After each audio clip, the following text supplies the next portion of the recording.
अस्सलाम वालेकुम प्यारे नाजरीन। आज का जो वाक्या है बहुत खूबसूरत और सच्चा वाक्या है, जिसे आज से पहले आपने कभी नहीं सुना होगा। दोस्तों, आज के वाक्या में जानेंगे कि क्यों एक बादशाह ने अपनी बेटी का निकाह एक बंदर के साथ करा दिया, और इस निकाह के बाद उस बंदर ने उस लड़की के साथ क्या किया। प्यारे नाजरीन, किसी मुल्क में एक बादशाह शासन कर रहा था। एक दिन बादशाह ने सैर करने का मन बनाया और अपने वजीर और कुछ सैनिकों के साथ सैर के लिए जंगल की ओर निकल पड़ा। जंगल के करीब पहुंचकर उसने अपने डेरे को हुक्म किया, आज रात अंधेरा हो जाने के कारण हम अपना डेरा यही डालेंगे। बादशाह का हुक्म पाकर वजीर ने हुक्म की तामील की और जंगल के करीब डेरा डाल दिया। कुछ वक्त बाद खाने के लिए नौकरों ने बादशाह के लिए के चटाई बिछाया। फिर बादशाह चटाई पर बैठे और उनके सामने खाने की प्लेट परोसी गई।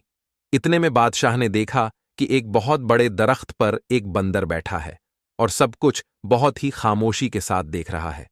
उसके अंदर बंदरों वाली कोई भी हरकत नहीं थी। बादशाह ने जब उस बंदर को देखा तो उस पर तरस आ गई और बादशाह ने अपने एक नौकर से कहा कि थोड़ा सा खाना उस बंदर के सामने भी डाल दो। नौकरों ने थोड़ा सा खाना उस बंदर के सामने डाल दिया।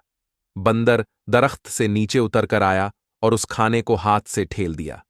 फिर उसने जमीन पर लिखा, मैं ऐसा खाना नहीं खाऊंगा, बल्कि जैसा खाना बादशाह के लिए लगाया गया है वैसा ही मेरे लिए भी लगाया जाए।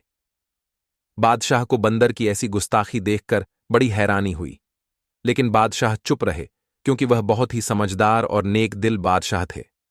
दोस्तों, कुछ वक्त सोचने के बाद बादशाह ने हुक्म दिया कि इसके लिए भी एक ऐसा ही खाने की प्लेट लगाओ जैसा कि मेरे लिए लगाया गया है। इसके बाद बंदर दरख्त से नीचे उतर कर आया और खाना खाकर फिर से दरख्त के ऊपर चढ़ गया। अचानक आसमान पर काले रंग के बादल छा गए। नौकरों ने जल्दी जल्दी सारा सामान समेटा। बादशाह ने नौकरों से कहा, एक टाट का टुकड़ा बंदर के सामने रख दो, कहीं वह भीग ना जाए। नौकरों ने टाट का टुकड़ा बंदर के पास लाकर रख दिया। टाट का टुकड़ा नीचे देखकर बंदर फिर दरख्त से नीचे उतरा और जमीन पर लिखा कि जैसा खेमा बादशाह के लिए लगाया गया है वैसा खीमा मेरे लिए भी लगाया जाए, तब मैं आऊंगा।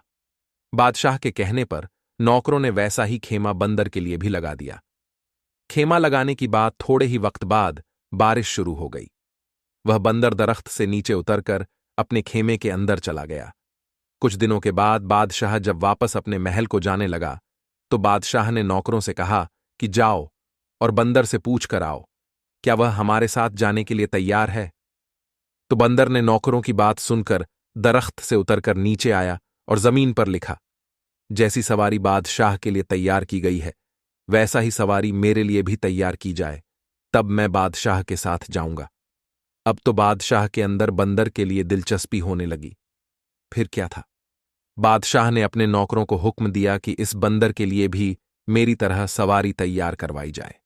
बंदर के लिए सवारी तैयार हुई। फिर बंदर दरख्त से उतरकर अपनी सवारी पर बैठ गया। कुछ देर बाद बादशाह का खेमा महल के पास जा पहुंचा। फिर बादशाह ने हुक्म दिया कि जो खेमे नौकरों के लिए हैं उनमें से एक खेमा बंदर को भी दे दिया जाए, लेकिन बंदर ने फिर से अपनी सवारी पर से उतरकर जमीन पर लिखा, जैसा महल बादशाह के लिए है वैसा महल मेरे लिए भी बनवाया जाए, फिर मैं वहां रहूंगा, वरना मैं वापस जंगल में चला जाऊंगा। बादशाह के पास एक और महल भी था जहां वह बहुत कम आया जाया करता था। वह महल बंदर को दे दिया गया। कुछ वक्त बाद वह बंदर बादशाह के महल में आने लगा। अब तो उस बंदर से बादशाह की बीवी और नौकरों को बहुत दिलचस्पी होने लगी। धीरे धीरे वह बंदर बादशाह के दरबार में जाना शुरू कर दिया। जब भी बादशाह किसी आदमी का मुकदमा सुनते, उसी वक्त वह बंदर भी बहुत गौर से मुकदमा सुनता। जब बादशाह कोई गलत फैसला लेने वाला होता तो बंदर बादशाह के हाथ से फौरन कागज को लेकर फाड़ देता और कलम से सही फैसला लिखकर बादशाह के हाथ में दे देता। शुरू में तो बादशाह को बहुत गुस्सा आया, लेकिन फिर बादशाह समझ गया कि बंदर की वजह से वह बहुत सारी गलतियों से बच गया है। उस बादशाह की एक खूबसूरत बेटी थी। बादशाह अपनी बेटी से दिल जान से ज्यादा मोहब्बत करता था। बंदर को देखने का शौक बादशाह की बेटी को भी पैदा हो गया। एक दिन शहजादी अपनी सहेलियों के साथ बंदर को देखने के लिए आई। जब बंदर ने शहजादी को देखा तो उसे देखकर वह घूरने लगा। शहजादी बंदर के डर से महल के अंदर भाग गई, और उसके बाद शहजादी जब भी बन सवर कर अपना चेहरा आईने में देखती तो पीछे से बंदर का चेहरा नजर आ जाता। पता नहीं कैसे वह बंदर शहजादी के कमरे में घुस जाता। एक दिन बंदर ने पर्ची में कुछ लिखकर शहजादी के हाथ में थमाया। उस पर्ची में लिखा हुआ था, क्या तुम मुझसे निकाह करोगी? यकीन करो, मैं भी बहुत खूबसूरत हूं। शहजादी जानती थी कि यह तहजीब मंद बंदर है, मुझे कोई नुकसान नहीं पहुंचाएगा। धीरे धीरे शहजादी को बंदर से हमदर्दी हो गई।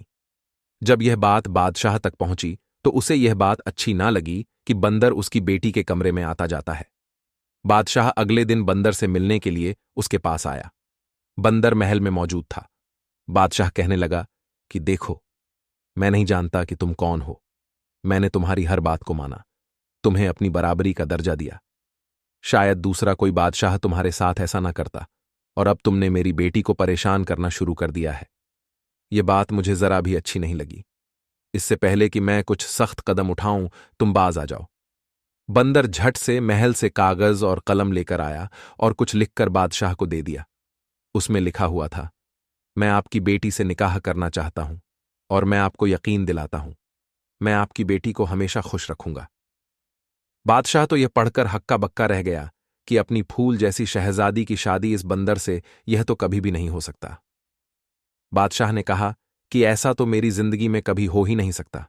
फिर देखते ही देखते उस बंदर ने लपक कर बादशाह की कमर में लटक रही तलवार को म्यान से निकाली ली और बादशाह के गर्दन पर रख दिया, और उसने अपने दूसरे हाथ से लिखा, बादशाह, यदि आप अपनी जान की सलामत चाहते हैं तो अपनी बेटी का निकाह हमारे साथ करवा दीजिए, वरना आप मरने के लिए तैयार हो जाइए। मैं आपको मारकर आपकी बेटी से निकाह कर लूंगा। आप मेरे मोहसिन हैं, आपने मुझे इस महल में रखा, मेरे खाने पीने का इंतजाम किया। मैं आपको मारकर अपने हाथ आपके खून से रंगना नहीं चाहता।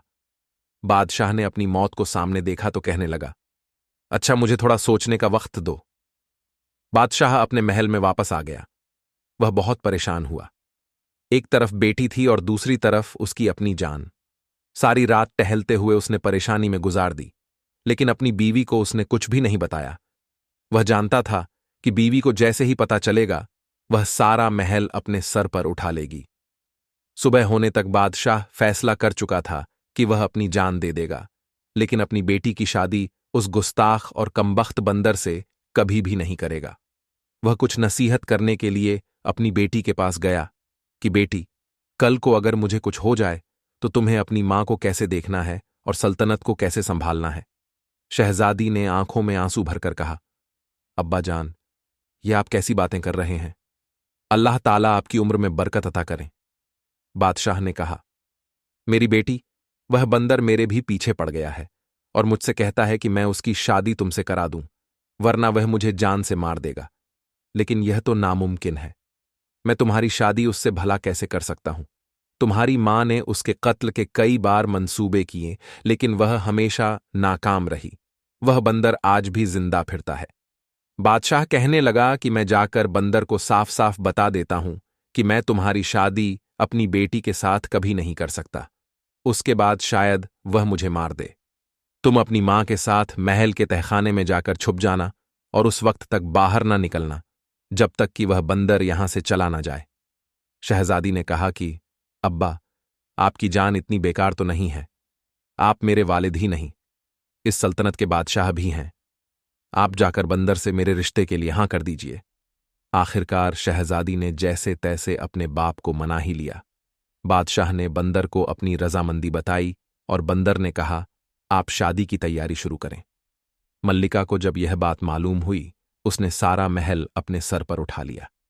निकाह वाले दिन बादशाह ने मल्लिका को एक कमरे में बंद कर दिया और शहजादी का निकाह उस बंदर के साथ करवा दिया।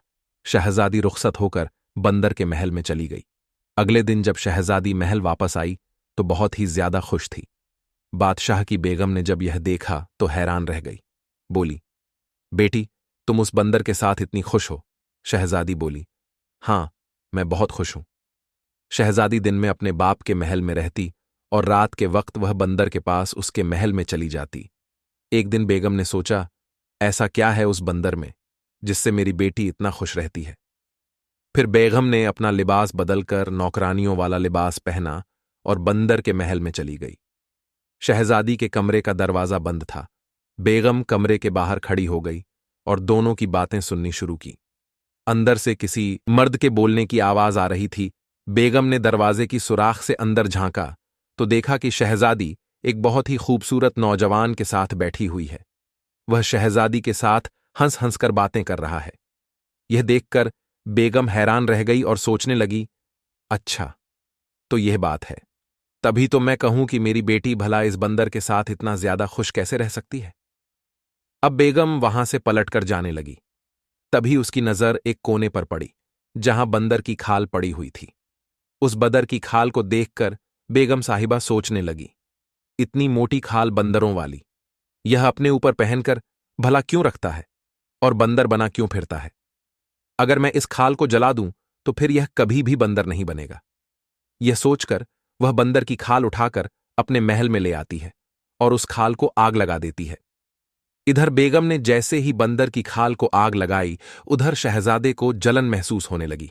शहजादा बचाओ बचाओ करके गायब हो गया। हैरान होकर भागते हुए शहजादी अपने वालिद के महल में वापस आती है तो देखती है उसकी अम्मी जान ने बंदर की खाल को आग लगा दिया था। शहजादी ने जल्दी से वह आग बुझाई, क्योंकि शहजादी को पता चल गया कि उसकी अम्मी का यह कारनामा है। वह रो रो कर कहने लगी, अम्मी जान, आपने मेरे शौहर को मुझसे दूर कर दिया। आखिर आपकी मुझसे क्या दुश्मनी थी। फिर बेगम साहिबा ने कहा, बेटी मुझे क्या पता था। मैंने तो सोचा कि मैं वह बंदरों वाली खाल अगर जला दूंगी तो वह बिल्कुल नौजवानों की तरह मेरा जमाई राजा बना रहेगा। शहजादी ने कहा कि अम्मी जान, मैंने आपको कहा था ना कि मुझे मेरे हाल पर छोड़ दीजिए। ऐसा करने से आपके कलेजे को ठंडक पड़ गई। बेगम अपनी बेटी की तमाम बातों को सुनकर परेशान थी। जब बादशाह को पता चला तो बादशाह ने नौकरों को भेजा, लेकिन कहीं से भी बंदर की कोई खबर ना मिली। अब शहजादी ने अपना लिबास बदलकर फकीरों वाला लिबास पहन लिया और अपने शौहर की तलाश में निकल गई। जंगल जंगल, सेहरा सेहरा, वो भटकती फिरती। उसके पांव में छाले पड़ गए। शहजादी का रंग रूप पूरी तरह से बदल गया। एक रात शहजादी जंगल में एक पेड़ के नीचे बैठी हुई थी। उस पेड़ के ऊपर चकोर पंछियों का एक जोड़ा बैठा हुआ था और वे आपस बातें कर रहे थे। शहजादी उनकी बातें सुन रही थी। चकोर दरअसल एक परिंदा होता है। चकोरी ने चकोरे से कहा, क्या बात है चकोरे, तू इतना परेशान क्यों है। चकोरे ने कहा, क्या बताऊं, यहां से दूर अजरबैजान मुल्क की तरफ एक शहजादा रहता है। मैं उसके लिए बहुत परेशान हूं। उसके सारे जिस्म पर बड़े बड़े छाले पड़े हुए हैं। वह सो भी नहीं सकता। सारे तबीब और हकीम उसका इलाज कर करके हार गए हैं। कोई भी उसका इलाज नहीं कर पा रहा है।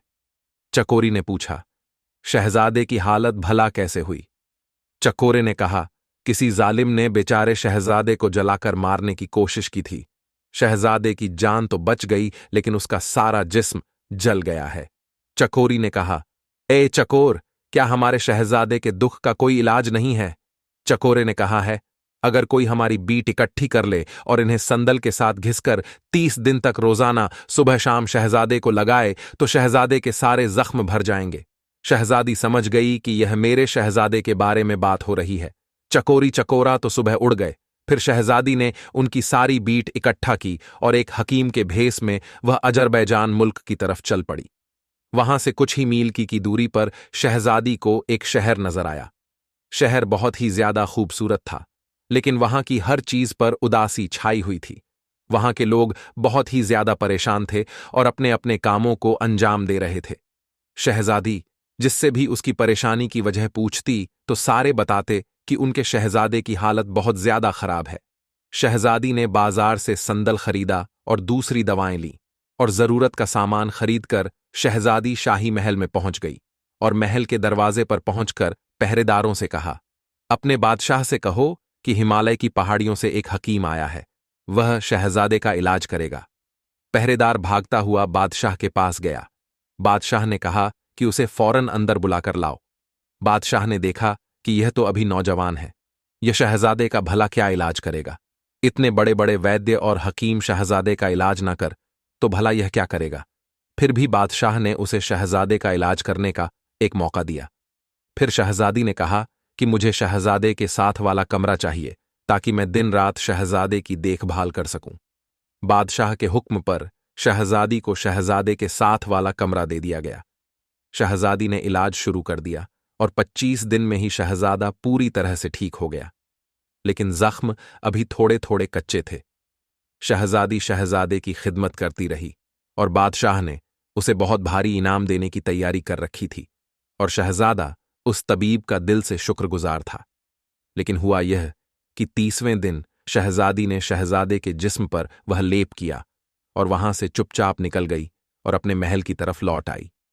शहजादी ने वहां से आने से पहले शहजादे की अंगूठी उससे मांग ली थी और शहजादे की अंगूठी अपने साथ लेकर वह अपने वालिद के महल पर वापस आ गई। इधर शहजादे को यह मालूम नहीं था कि हकीम उसका इलाज करके चला गया है। महल में शहजादे के स्वागत की तैयारी बहुत जोर शोर से हो रही थी, लेकिन उस हकीम का दूर दूर तक कोई भी अता पता न था। शहजादा बहुत परेशान था और बादशाह भी हैरान था कि कैसा हकीम था जो बगैर एक पैसे का तकाजा किए हुए और बिना बख्शीश के खामोशी के साथ यहां से चला गया। शहजादा जब पूरी तरह से ठीक हो गया तो उसको अपनी नई नवेली दुल्हन की याद आई। एक दिन वह अपने वालिद से इजाजत लेकर शिकार के बहाने से निकला और सीधा अपनी बेगम के पास चला गया। उसने शाही लिबास पहन रखा था, उसके साथ फौज का एक शाही दस्ता भी था। नौकरों ने उसे बड़े ही एहतराम के साथ महल में बिठाया और बादशाह को खबर दी। बादशाह बेटी के गम में वक्त से पहले ही बूढ़ा हो चुका था। शहजादे ने बड़े ही अदब से बादशाह को सलाम पेश किया। बादशाह ने कहा, बेटा, तुम कौन हो? कहां से आए हो? तुम तो देखने से शहजादे मालूम पड़ते हो। मैंने तो इससे पहले तुम्हें कभी देखा भी नहीं है। शहजादे ने कहा, ऐ मेरे मोहसिन, आप भले ही मुझे नहीं जानते, लेकिन मैं आपको कभी भी नहीं भूल सकता हूं। मैं तो आपको बहुत अच्छी तरह से जानता हूं। दरअसल मैं वही बंदर हूं जिसको आपने अपनी बराबरी का दर्जा दिया था, अपने महल में रखा खिलाया पिलाया और अपनी बेटी के साथ मेरी शादी कर दी थी। बादशाह ने खुशी से और हैरत से पूछा कि बेटा, यह कैसे मुमकिन है? शहजादे ने कहा कि आपको मैं अपनी कहानी बाद में बताऊंगा, पहले बताइए कि मेरी बेगम कहाँ है। बादशाह ने कहा, बेटा, वह तुम्हारे जाने के बाद उसी महल में अकेले रहती है। शहजादा खुशी से भागकर महल के अंदर गया। शहजादी गम डूबी हुई तस्वीर बनी बैठी थी, फूल सा चेहरा मुरझाया हुआ था। शहजादे को अपने सामने देखकर शहजादी को होश ही नहीं आया। शहजादे ने कहा, शहजादी, देखो, मैं तुम्हारे पास आ गया। तुम्हारी मोहब्बत मुझे यहां खींच कर लाई है। तुम्हारी मां ने तो मुझे मारने में कोई कसर ना छोड़ा, मेरा सारा जिस्म जला डाला। फिर एक दिन अल्लाह पाक के रहमो करम से महल में एक हकीम आया और उसने 30 दिनों तक मेरा इलाज किया और बदले में एक अंगूठी ली और कुछ नहीं लिया, और वह चुपचाप वहां से चला गया। फिर शहजादी ने शहजादे को अंगूठी दिखाते हुए पूछा, क्या यही आपकी अंगूठी है? शहजादे ने कहा, हां, लेकिन यह तुम्हारे पास कैसे आई? शहजादी ने कहा, क्योंकि वह हकीम कोई और नहीं बल्कि मैं ही थी। फिर शहजादी ने उसे पूरी कहानी सुनाई। शहजादी ने कहा, मेरी मां भी आपकी दुश्मन नहीं थी। जब मेरी मां ने आपको इंसान बना हुआ देखा तो उसने बंदर की खाल को जला दिया ताकि आप दोबारा बंदर का लिबास पहनकर बंदर न बन जाएं। फिर शहजादी बोली, गलती आपकी भी है कि आपने मुझे कभी भी बंदर बनने की वजह बताई ही नहीं, वरना मैं उस खाल को अपनी जान से ज्यादा हिफाजत के साथ रखती। शहजादे ने कहा, दरअसल मुझे यह सारी बातें तुमसे बताने का कभी वक्त ही नहीं मिला। तकरीबन 1 साल पहले की बात है। मैं शिकार करने के लिए निकला और मेरे साथ नौकर भी थे। जंगल में मुझे एक भालू नजर आया। मैंने उस पर तीर चलाया। मेरे तीर चलाते ही वह भालू मेरी आंखों के सामने से गायब हो गया। मैं उस भालू की तलाश में आगे चलता गया। मैं इतना आगे निकल गया कि मेरे साथ जो लोग थे वह सब के सब पीछे रह गए। मैं अपने साथियों से बिछड़ चुका था। मैंने देखा कि सेहरा के पास एक बुजुर्ग बैठे हुए थे। उनके साथ करीब 10 साल का एक बच्चा भी बैठा हुआ था। वो बुजुर्ग रो रहे थे, उस बच्चे की टांग से खून बह रहा था। वो बुजुर्ग रो रोकर उस शख्स को बद्दुआ देते जा रहे थे जिसने उस बच्चे की टांग पर तीर मारा था। मुझे देखकर बुजुर्ग ने गुस्से से कहा, तुम इंसान हो या बंदर हो, तमीज तो तुम्हें छूकर भी नहीं गुजरी है। बस यह उनके कहने की देर थी। मैं फौरन इंसान से बंदर की शक्ल में तब्दील हो गया और उन्होंने मुझे बद्दुआ देते हुए कहा, तू जंगल जंगल भटकता फिरेगा, उसके बाद भी तुझे कहीं ठिकाना नहीं मिलेगा। उनकी बद्दुआ से और अपनी हालत से मैं इतना परेशान हुआ मैंने उनके पांव पकड़ लिए, रो रोकर उनसे माफी मांगने लगा। मेरी उस हालत को देखकर उस बच्चे को मुझ पर तरस आ गया। उसने अपने वालिद से कहा कि अब्बा जान, जब इंसान अपनी गलती को मान ले तो उसे माफ कर देना चाहिए।